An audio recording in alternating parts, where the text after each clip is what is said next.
For years, Sam lived chasing shadows and conspiracies, but one night at Area 51, the truth finally found him. Behind steel doors and lies, he discovers not an alien invasion, but a young girl from another world, imprisoned and afraid. The man, mocked for believing in aliens, may be the only one who can keep her safe. The desert was silent, save for the soft rustle of wind sweeping across cracked earth. Under skies smeared with stars, Sam, a conspiracy theorist in his late 30s, with a shaggy beard and wild eyes, crouched behind the jagged rock formation just outside the perimeter of Area 51. For years he had lived on message boards and rabbit holes, collecting classified rumors and dissecting grainy videos with obsessive devotion. Tonight, however, was different. No more decoding pixels, no more arguing with anonymous usernames. Tonight, Sam will become the true seeker the internet mocked and revered in equal measure. He wore a simple red flannel and dusty gray jeans, far from the usual homemade stealth suit someone may think to wear in such a highly guarded base. But it was his backpack full of gadgets bought off cryptic online forums that will help his break-in. EMP pucks, sonic decoys, signal jammers, most of which probably didn't work, but none of that mattered. His heart beat with purpose, albeit crazy conviction. His hands trembled not from fear, but from electricity of conviction. This was it. The truth lay hidden behind chain-link fences and guards, and he would rip it from the shadows. Timing the patrols, Sam had slipped through the fence using wire cutters and rolled across the sand into the blind spot of a camera. Crawling on his stomach, he passed motion sensors by mimicking the patterns he had memorized from drone footage. In one blurry satellite image, he swore showed a humanoid figure dragging a body. He moved with untrained elegance of a man whose entire playbook was built from paranoia and formed chatter. After 20 grueling minutes, he reached a side access tunnel, half buried behind a sand berm, and pried open the maintenance panel with a screwdriver. Inside, the air was stale and electric. He navigated the narrow corridor lit only by emergency strips, by passing one locked hatch after another with a makeshift RFID spoofer. Finally, he emerged into a dimly lit warehouse the size of a football field. Sam froze. There were no floating bodies and tanks, no great aliens strapped to cold metal tables, just shelves, endless shelves of cardboard boxes and dusty filing cabinets. He riffled through a few boxes, each one filled with documents, purchasing orders, environmental compliance logs, uniform size inventories. It was bureaucracy at its most soul-crushing. After everything, his saving strength, friendships lost, nights spent muttering to his reflection, was this it? The truth buried under memos about broken air conditioners? A low click echoed behind him. Sam darted behind a crate as a hidden door opened in the concrete wall. Two scientists in hazmat suits stepped into the warehouse, chatting idly. Anyway, if they serve meatloaf again, I swear I'm staging a mutiny. Sam rolled his eyes and whispered, "Ugh, I hate meatloaf." He waited until the footsteps faded, then followed. In the locker room, a discarded coat and ID badge hung on a hook. Sam threw them on and stepped to the door they had left open, into a steel, cold elevator. It descended, and descended, and descended. Hundreds of feet below the desert floor, the lights turned blue, the walls curved inward, the temperature dropped. Sam grinned. Now, it was getting weird. The elevator hissed open with a sterile breath, revealing a corridor unlike anything Sam had ever imagined. Even in his most caffeine-fueled late-night theories, it was pristine and inhuman in design, glowing white walls arced with soft curves, no visible seams or screws. The air smelled faintly of ozone and something metallic, humming with an energy that prickled against his skin. He stepped out into a massive high-ceiling lab, bathed in cold blue light. The walls were lined with containment tubes, some filled with swirling gases, others holding organic specimens suspended in translucent gel. Strange glyphs pulsed along the glass surfaces, flickering between alien characters and rough English translations. Cellular duplication, temporal dissonance, neural integration. Sam's jaw slackened as he moved deeper, trying to keep his breathing quiet despite his thundering heartbeat. And then he saw it. In the center of the room sat a small spacecraft, sleek, silver, and no larger than a sedan. It had no visible propulsion system, no rivets or welds, just a smooth hole etched with symbols that shimmered when he blinked. It looked like something grown, not built. Sam approached slowly, touching it with the reverence of a prophet at an altar. "I knew it," he whispered. "I knew it." The sound of footsteps snapped him back, Ducking behind a console, he watched a pair of scientists walk past, speaking in clipped tones about containment readings and neurofeedback loops. Slipping away through a side corridor, Sam scanned every room label until one stopped in cold. Warning, do not open, extraterrestrial. The letters pulsed red against the white wall, accompanied by biometric scanners and a recessed keycard slot. His hand moved before his brain caught up, swiping the stolen badge across the reader. The light blinked green, the door hissed open, and the facility exploded in chaos. Alarms wailed, red lights strolled down the corridor, a voice blared over the intercom. Unauthorized breach in Sector 7, all units respond. Sam stumbled inside and froze. No beast, no claw terror, or oozing monstrosity. Instead, in the center of the sterile white chamber, stood a young girl, no more than 10 years old. Her skin had a faint, opalescent shimmer under the light. Her hair floated gently, as if underwater, and her eyes, they glowed with a soft violet hue. She was shackled to a cold medical platform, and when she looked at Sam, it wasn't with fear, but a strange, sorrowful calm. "Help me," she said, voice small, but steady.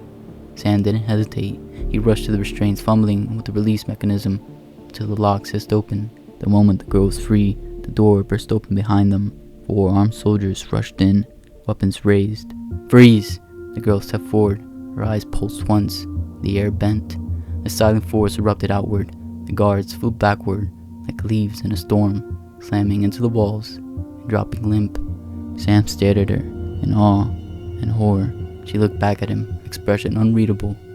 "We have to go now." Sam just nodded, breath caught somewhere between disbelief and destiny, and they ran. The corridors twisted like a maze of chrome and light as Sam sprinted behind the girl, alarm still shrieking, to the compound. Every step felt unreal, like he stepped into one of his own feverish theories. But this time, there was no pause button, no backspace, no internet trolls to mock him. Only survival. She ran barefoot, her feet barely touching the ground. Glowing panels along the walls dimmed as she passed, cameras twisting away, locks disengaging with soft hisses. Sam watched in disbelief as doors opened before her without a touch. "Left," her voice whispered, not from her mouth, but inside his mind. Sam stumbled. "What the hell? Are you in my head? I need to help. I don't want to scare you," he shouted. "Well, you did." The voice, her voice, remained calm, like water over stone. "We're almost there. Don't stop." Sam followed, panting, adrenaline burning through his veins like fire. His conspiracy-addled brain tried to keep up. Alien mind powers, government abductions, instant telepathy. Part of him was still waiting for someone to shout cut and reveal the hidden cameras. But when she waved her hand at a wall, and the metal folded, reshaping itself into a narrow tunnel, they crawled through a tight ventilation shaft that stretched endlessly beneath the mountain. Sam's heart pounded with every creak of metal, every gust of recycled air. He could still hear boots behind them, far off, but closing in. Then, suddenly, light. The shaft ended at a narrow crevice carved into stone. Beyond it, the night sky beckoned. Stars scattered like diamonds above the open desert. They emerged near a ridge, high above the base's hidden structures, nestled within the rock. The cold night air bent to Sam's sweat-drenched skin, but he couldn't stop grinning. "We did it. We're out." They ran until the base disappeared behind them, until the sirens became distant echoes, and their breath came in gas. Near a dry creek bed miles from the facility, they finally stopped. Sam collapsed onto the sand, hands on his knees. The girl stood silently beside him, barely winded. "Okay," he panted. "I'm gonna need a lot of answers. Who are you? What are you?" The girl turned, her eyes no longer glowing, but still unsettling and ancient. "My name is Nira," she said softly. "I'm from a planet called Koron. We were peaceful. We were strong. Our star died. But before it did, my parents put me in a cryopod. I drifted for a long time until I crashed here." Sam's breath caught. "I was scared. The people here, your government, they found me, studied me, hurt me. They said I was a weapon, but I'm not." Sam looked at her, really looked at her. Beneath her shimmering skin, the glowing eyes, the incredible powers. She was just a child, alone, hunted, terrified. His voice cracked. "I spent my whole life chasing this moment, and it turns out you don't need someone to expose the truth." She looked at him, eyes wide. "You need someone to protect you." Nira nodded, and in that moment, Sam stopped being a theorist. He became her guardian. The rusted van groaned as it crawled across the back roads of Nevada, its muffler rattling like a dying animal. Sam clutched the wheel, eyes flickering between the cracked windshield and the desert horizon. Nira sat in the passenger seat, her gaze fixed on the endless dunes, her small fingers drawing glowing circles in the air that faded with the wind. There were ghosts now, fugitives painted as terrorists on every station, grainy surveillance stills of Sam's face flashed on diner televisions. Emergency broadcasts described Nira as a bioweapon threat. It was almost funny. Almost. Sam flipped off the radio every time his name was mentioned, muttering, they really need to get better headshots. They made pit stops in the forgotten places of America, abandoned gas stations, shuttered shacks, truck stops where the fluorescent lights buzzed and no one asked questions. Sam introduced her to hamburgers, to gas station hot dogs, and made her eyes water. He bought her a cheap baseball glove from a thrift shop and tried to teach her the rules, but she much preferred levitating the ball with her mind, watching it orbit her like a moon. She taught him too, how to quiet his thoughts so she could speak clearly through them, how to feel the threads of energy in the air, how to slow the molecules in his coffee till it froze solid in the cup. He laughed more now, though his laughs were weary things. Still, they were hunted. Drones buzzed in the sky, black SUVs lingered behind them in rearview mirrors. Once, while sleeping in a motel outside Eco, Sam heard boots crunch gravel outside the window. A heartbeat later, the door burst open. Nira reacted on instinct. A shimmering wall erupted between them and the agents. Bullets hit the barrier and fell to the floor like raindrops, but her face twisted in pain, her hands trembling. The light flickered. Then she collapsed. Sam barely got them out, crashing through the back window, disappearing into the desert night with her unconscious in his arms. Later, she lay recovering under blankets in an abandoned barn. Sam stroked her hair, rage and fear burning in his chest. You saved me, he whispered, but you're just a kid. You shouldn't have to keep saving me. When she awoke, pale and silent, he looked into her eyes and made a decision. We need to get you stronger, safer, somewhere off-grid, somewhere they'll never find you. They drove for days, slipping through ghost towns and pine-covered back roads, until the Rockies swallowed them whole. There, nestled between cliffs and mist, they found an old cabin, once owned by survivalists Sam had interviewed years ago. No roads led to it anymore. It was perfect.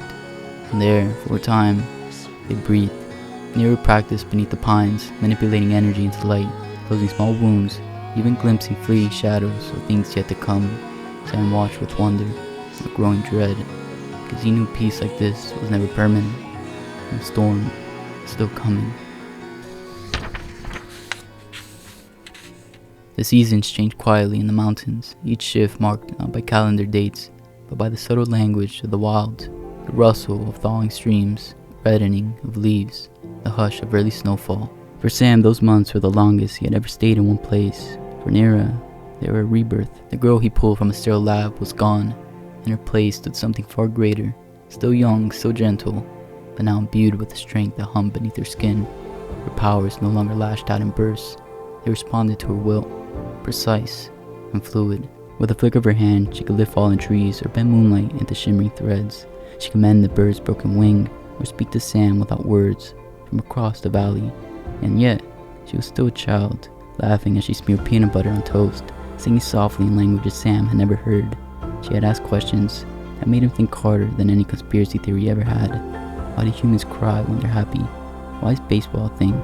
Why do you trust me, even when I scare you? He taught her what he could, how to skip rocks, how to roast marshmallows until golden, how to lie under the stars and wonder about your place in the universe without going mad.